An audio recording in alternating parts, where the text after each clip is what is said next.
Mario was a man on the rise. By 1980, he had successfully created a plumbing empire for himself. He was making profits, and there seemed to be no limit to what the man could achieve. Forbes magazine listed him as one of the richest men in the world, and Time went as far as to call him Man of the Century. Now at this time, around 1980, me and my brother were on our way to the top. I mean, every day we were just bringing in more money. We were young, rich, and powerful.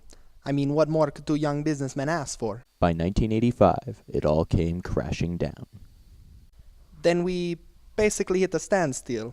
My brother, well, he started getting into all the drugs and the parties that surrounds you when you have this kind of wealth.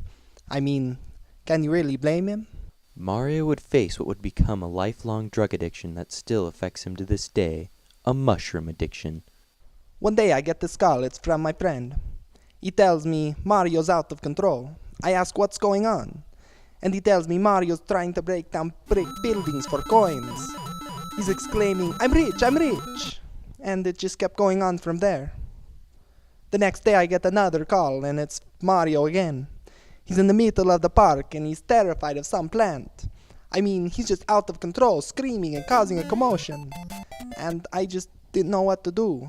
Mario refused to seek help for his addiction, and things only got progressively worse.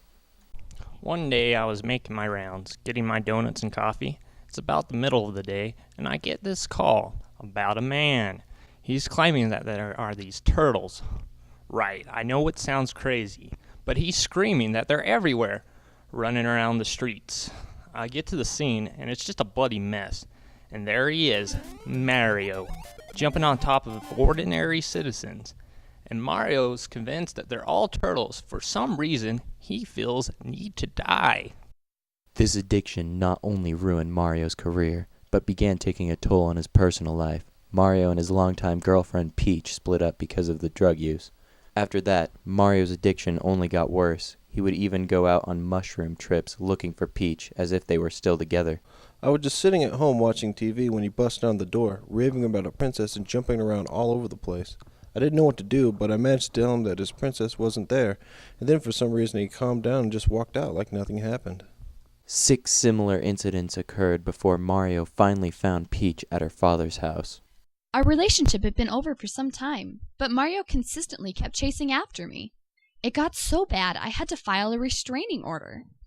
One incident in particular is very memorable. So I'm staying at my father's house, and Mario just walks right in and starts chasing after me, screaming, "I'll save you, princess!"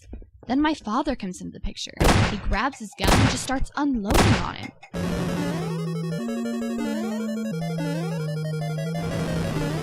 It was so unreal. Mario was just so high, he had no idea what was going on around him. What was a man to do? I mean, this guy was trying to run off with my daughter. I had no other choice but to open fire. I honestly thought her life was in danger. Mario checked in and out of rehab centers for months trying to cope with his addiction. However, it soon became so bad that his brain was completely fried. Mario now spends his days in an asylum, too messed up from his party days. Mario's tale is a tragic one, a man that had everything and lost it. His legacy lives on, though, once a powerful and wealthy man that met his downfall. Next week on Behind the Mustache, Gordon Freeman tells his story.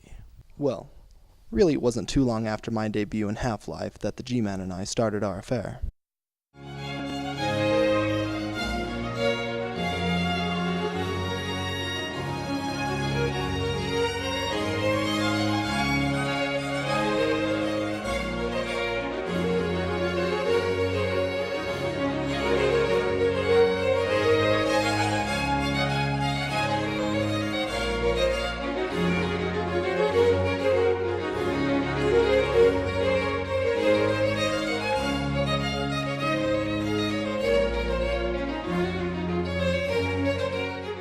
Let's go!